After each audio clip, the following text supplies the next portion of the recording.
there's a place, a school, an institution where a professor resides. Listen to words of Professor Buitron. Come train at the best-kept secret of Laredo, Buitron Academy, 956-401-4868.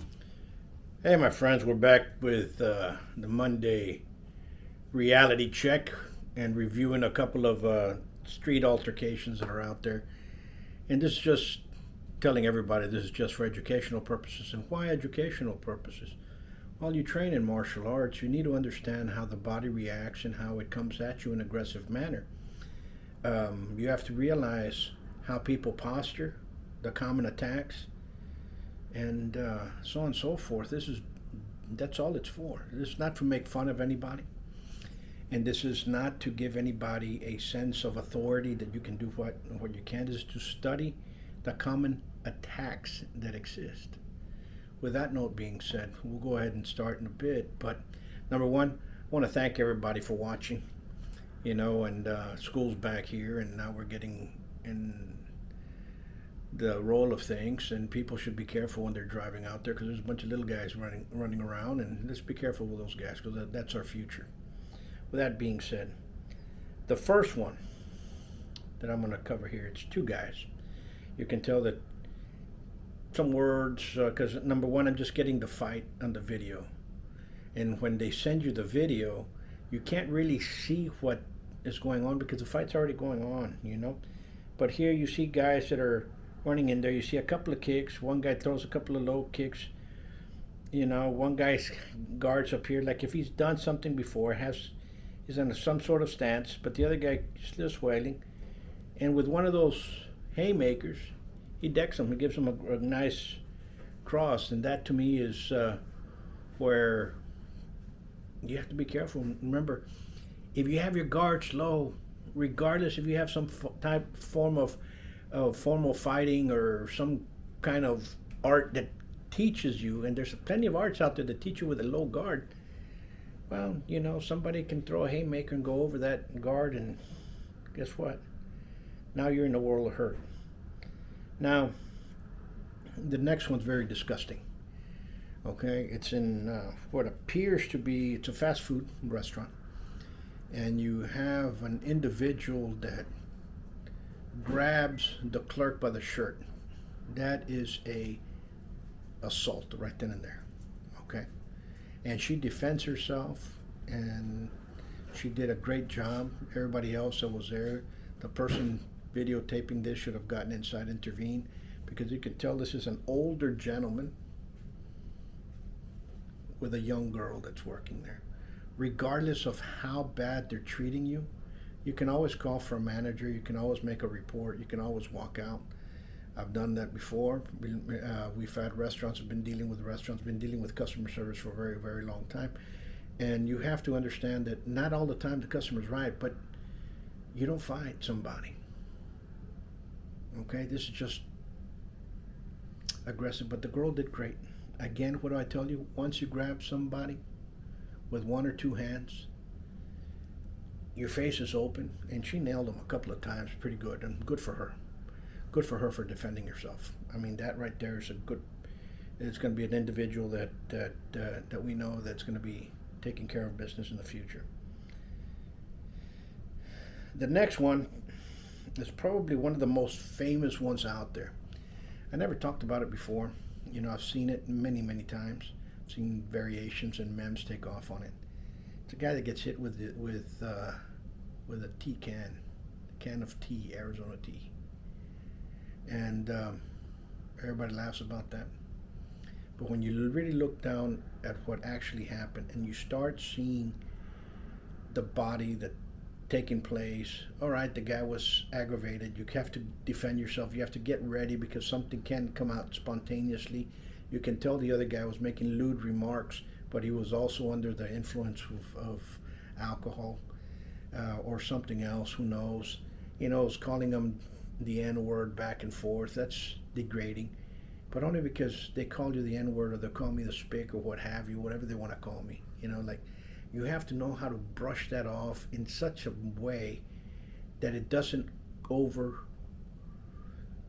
overpower you and take control of your emotions for you to get that aggressive with that. You can tell the guy, the Afro-American guy, all of a sudden got very mad about what he was telling him, picks up the can, flips it in his hand. He already had it in his hand. His intentions were to hit him.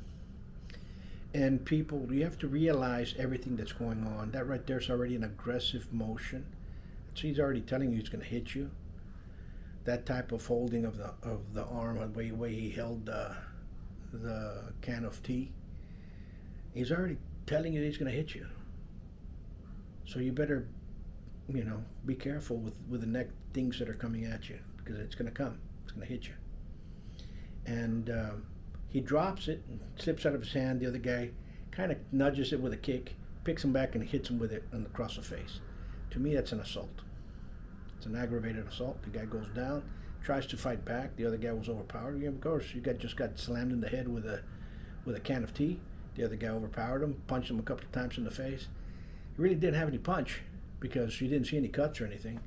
If you hit somebody in the ground at that speed solidly, he should at least have some cuts and bruises. The guy was impeccable, so he had no punch.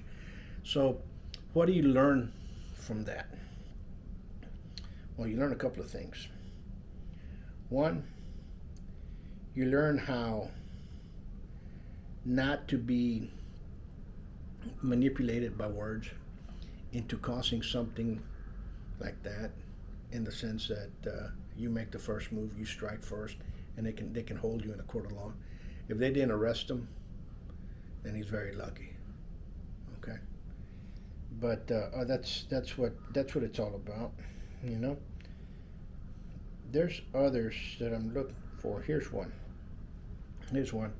You can tell that it's in somewhere in Latin America. These guys are fighting with machetes.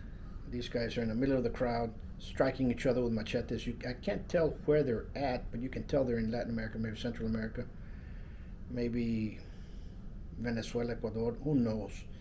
Panama. I can't see by the license plate. But it tells you right there, with all these people doing martial arts, that I'm going to feint here, and I'm going to parry here, and I'm going to move here. Nothing's going to happen to you when somebody's running at you with a live blade. You have to come back to basics. A lot of this fancy work is going to get you killed, especially against a blade. This was fast. This was cunning. You have to move. You have to be on your toes, and you have to be quick. Because if you're going to stand there trying to patty cake somebody else, your arm's going to get cut off. It looks good in schools. A lot of stuff works great in the dojo era. Looks great on the mat. Oh man, I can do this, I can do that. When it's actually coming down in time, a lot of this stuff doesn't work. That's just the way it is. Be careful where you study. Be careful what you're doing, how you train. Pick people that have a sound judgment in what they are teaching and what they are teaching. I repeat that again. Sound judgment of what they are teaching. Not because it has a fancy name, you're going to be John Wick. Understand that? You have to pick an art that's effective, street oriented, and for the street, if you want to go that route.